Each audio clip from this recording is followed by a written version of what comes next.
I didn't know anything about Kingdom Come until February 4th, but from the very first frames of the game, I fell in love with its world, characters, and spirit. I could sit at the computer for 14 hours without getting up for 2 weeks. Finally, a real game about real folks made by real people has arrived. I laughed a lot, empathized, communicated, worried, and just had all kinds of feelings while playing this game. Are you yanking my pizzle? I was hooked by the soul of the script, and I'm a big sucker for good stories. I never played KCD when it came out in 2018, but the prologue of the second game is so well done that I became eager to know what happened at the beginning of the story. Eventually, I played both games, and I do have something to say about them. KCD is truly extraordinary and outstanding, especially compared to other games that are made.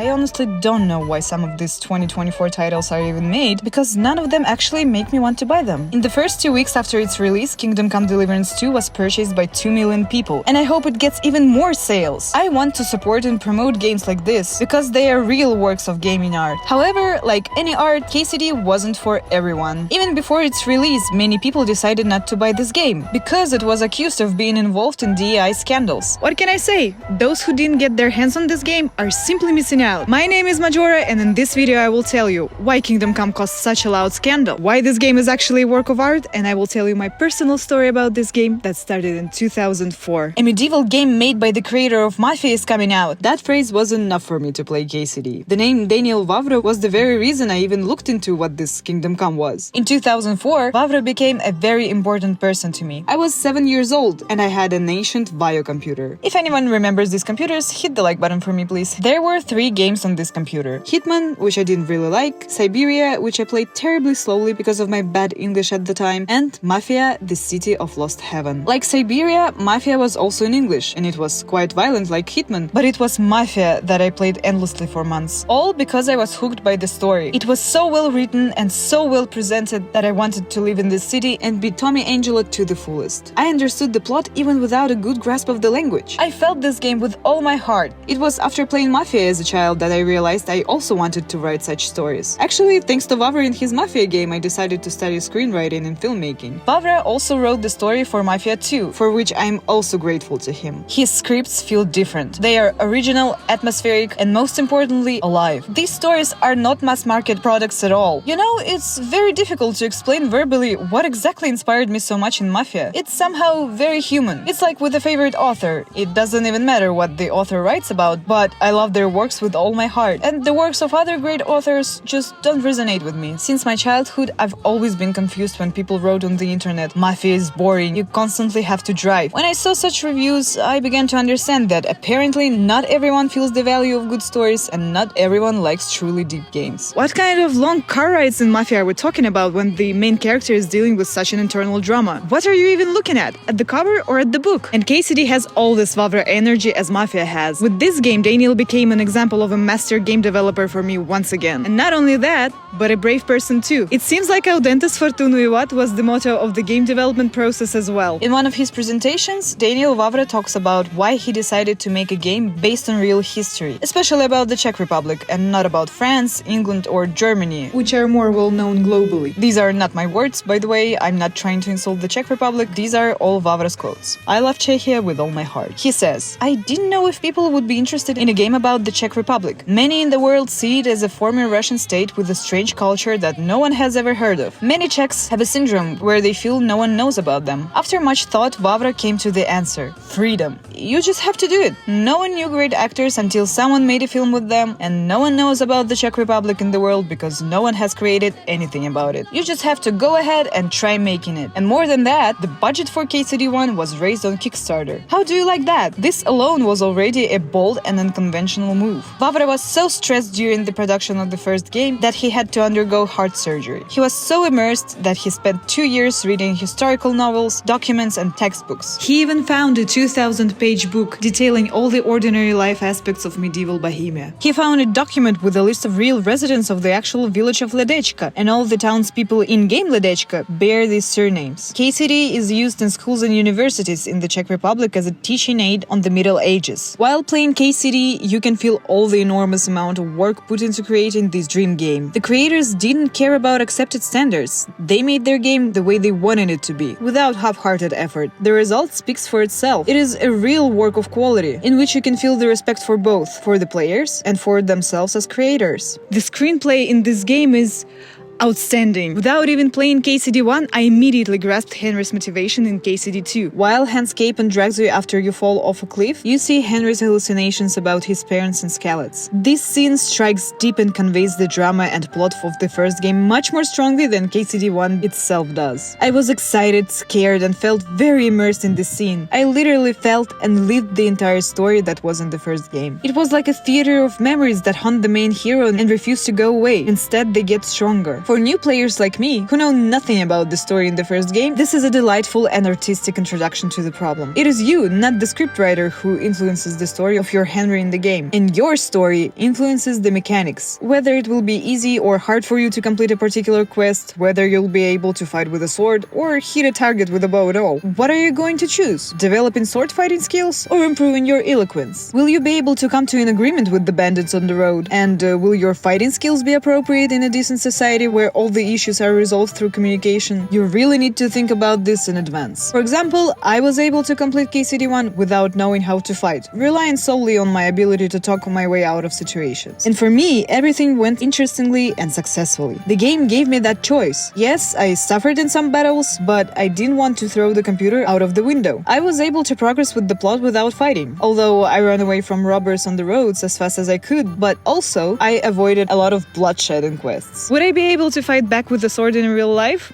I doubt it, but I will be able to negotiate. And the game allows me to go through my story in the same way I would do in real life. The script lives on its own, and it's constantly reacting and giving feedback based on your choices. It's impossible to choose the right answer in the dialogues. The story always keeps you in suspense and shifts with every choice you make. The dialogue branch you pick with a particular NPC in the beginning affects the middle game quest with a surprise. You never know ahead of time who your friend or enemy is, who you can hate from the very beginning and who you cannot. Your earned reputation with the character cannot be changed, and this brings life to the story. The world of KCD actively lives on its own. People don't just stand still and wave at you until you approach them. They have more important things to do. Each NPC has their own daily schedule and interesting activities. Vavra said that he's proud of every one of his characters, and he doesn't resort to lazy writing even for the smallest NPCs. Simple peasants have their own lore and charm. They all worry about different things, with varying opinions and attitudes towards life. Some are drunkards, some believe in mysticism, some are honest, others are thieves, some are funny, and some are terrible bores. And the chemistry you feel between the main characters, friendship, love, hate, forgiveness, confusion, everything is there. They all undergo significant growth throughout the plot. Of course, Henry's development depends on you, and you can shape it as you wish. However, I was more impressed by Capon's growth as a character, who goes from the riches to rags and then returns to riches with a completely new perspective. He gets covered in shit. The peasants look down on him. No one recognizes his noble status, and he's doomed to shame if he returns to Rate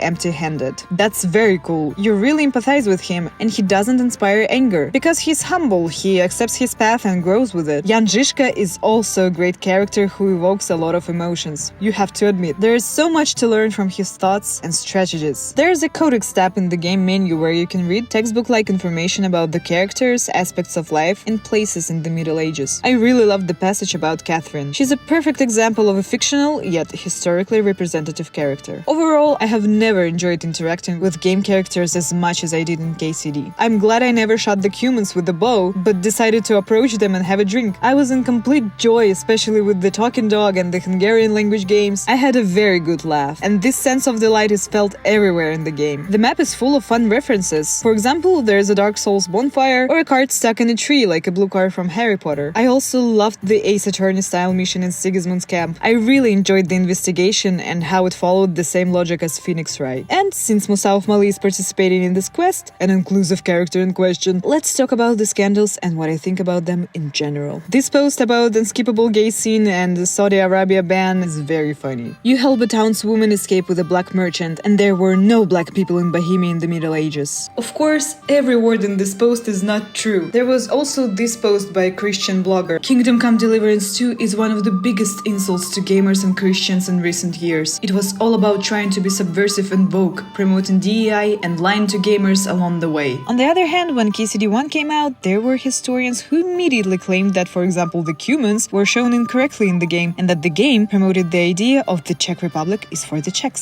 Some people criticized the first game for a lack of inclusivity, while others found the inclusivity in the second game disgusting. I wonder what you think about all these accusations. Let me know in the comments. Personally, all of this seems stupid to me. Too stupid to even discuss these scandals in the context of a game as grand in scale as Kingdom Come. But if you click on any YouTube video about KCD, you'll find quite a few comments saying I'll pass on this game because of either Hans Ramans or because of the black man in medieval Bohemia. I'll say right away, I, as Majora, am the most tolerant person you've ever met. I don't care who sleeps with whom. I don't care what color people are, how much they weigh or what hair dye do they use. I just don't give a damn. But what I do care about is my major.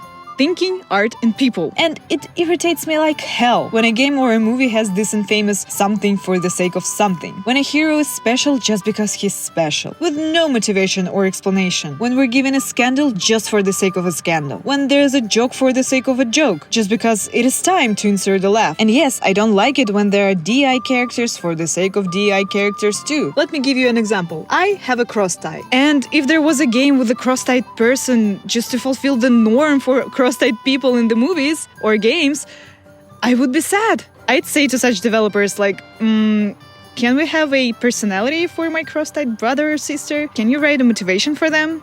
Please? I want him to be interesting as a person, not just be there on the screen for the sake of being present. Let his cross-eye be an interesting detail of his backstory, but not his whole personality. That's exactly the thing in DI in creative work. As viewers, we are against empty characters who don't add anything to the story. They can be any color, age, sexual orientation, but they cannot just be empty. That's just not how a good story works. And this is not the case with Kingdom Come at all. Even though the game is full of different foreigners and nationalities, haters have pounced on Musa of Mali. Many claim that a black man couldn't have ended up in medieval Bohemia as the game suggests. I am far from being a historian, but Musa himself tells in detail how he ended up in Bohemia. From my modest knowledge of history and geography, I don't see any mistakes in his explanation. Even the Codex page acknowledges that it was truly rare to see a black person in Bohemia during those times, but not impossible. Musa adds positivity and interest to communication with him. His strong external and internal differences are important for the game's setting. Henry's first reaction to Musa is actually very funny, and for me as a player, it is fascinating to see the difference in worldview between a medieval Bohemian and a Muslim traveler. It's no secret that education, literature, and knowledge about medicine mostly came from Muslim countries, and Musa of Mali shares all of this with me, while simultaneously revealing things about my Henry. Musa is a calm, reasonable, and interesting character, and I like him. I do understand the weight of his personality in the plot. At the very least, he once saves Henry from being killed. I do feel that Musa's appearance in the game may be a bit far-fetched, because his journey to Bohemia seems a bit too convoluted, but something tells me that a team of 20+ historians couldn't have made such an obvious mistake. The same goes for the KCD1 haters. Some were offended that the Cumans in this game were portrayed as evil, stupid barbarians in old armor, and that historically this wasn't accurate. Well, I think historically it could have been any way around. Playing as Henry, a Bohemian whose village and family were destroyed by these exact Cumans, I can really only see the Cumans as evil barbarians with no thought in their heads. So this portrayal of the Cumans works perfectly for the script. Moreover, in KCD2, where Henry's emotions have somewhat calmed, we get to know the Cumans better and learn that they're just ordinary people like us. These two games have so many historical details that it would be impossible to make a big and obvious mistake like the one Musa of Mali is taken for. Maybe he is really there as an inclusive character, but personally, it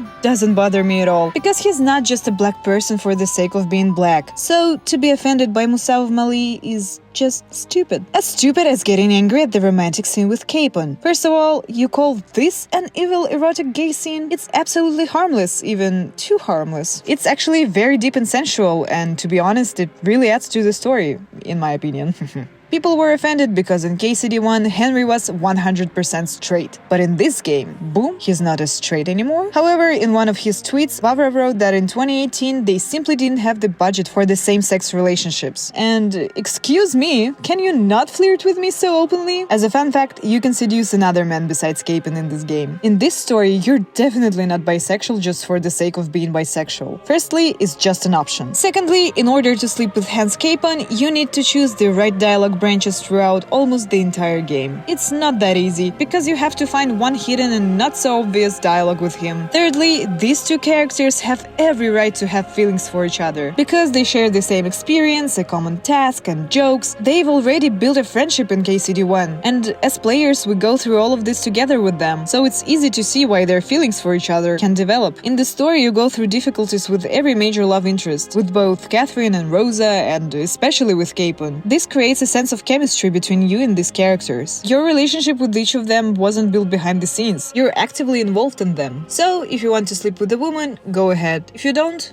do that. You can sleep with whoever you please. There was a review on Steam saying, why do they give me the choice to be bisexual but don't give me the choice to be an active opposer of sodomy? Let's put it this way. There's a lot of sex in this game. Different types. You can go to the bathhouse and have fun with a wench for one night. Or you can build deep straight relationships with Rosa or Catherine. By the way, Catherine is old enough to be Henry's mother, okay? Henry can also get raped. Also, there are traces of BDSM act in one of the huts in the game. And also, I never found out what kind of King Chamberlain Ulrich has and why women shy away from him. But based on his stomach disease, we can guess, yeah, so all the characters have absolutely different sexual preferences as it is in real life, and it would be simply strange to show all the facets of sex and love and not include same-sex relationships. Nevertheless, the game also honestly shows how society treated these preferences in those centuries. For example, the gay herbalist was evicted far from the city. A dominant human can be killed by Henry, and everyone will be happy with that. All women avoid the Chamberlain, but at the same time, bathhouse service is completely acceptable, and the fact that a priest sleeps with the wenches is also fine. In his Twitter, Vavra writes that the characters are aware that the same-sex adventures are forbidden sins. We are simply shown the attitude of society toward different types of sex in those times. Nothing more. Sex itself has not changed throughout the history of mankind, and it will never be different. I'd like to end this dispute with Daniel Vavra's response to John's tweet. This caricature of a man is literally crying and whining for a month about one optional choice in a side quest in 100+ hour game. This response might sound harsh, but seriously, if all you care about in this huge and fascinating game is Musa and suffering for you Capon, then the questions are all for you. I could also find things to be offended by. For example, I sincerely didn't like the pompous Hollywood-style scenes. I'm sick of those frozen stances before a fight that go on for several seconds, but that's just my problem. As a phenomenon, KCD is much bigger than these scandals and dissatisfied opinions. The game asks bigger questions. What was life like 6 centuries ago? What kind of order was back then? What kind of people lived in that time? And how were they different from us? Or are they really that different? Thanks to KCD1, I learned that the Middle Ages were wildly boring. The first game was incredibly difficult for me to play. It was way too realistic at first. But in KCD2, it became much more interesting and intense. Honestly, I cannot name a single point of dislike in this game, except for the Hollywood stances. I also can't help but mention the crafting in the game. It got personal for me. I'm talking about blacksmithing and especially alchemy. Here, crafting is made super truthfully. Besides being a YouTuber, I am also a natural soap maker. In fact, I make soaps in my workshop the exact same way it's shown in the game. I collect plants, dry, grind, boil them, make a distillate, and then I create a finished product. I sincerely enjoyed this minigame. The most fun and interesting part is that all these recipes would actually work in real life. One little piece of advice though,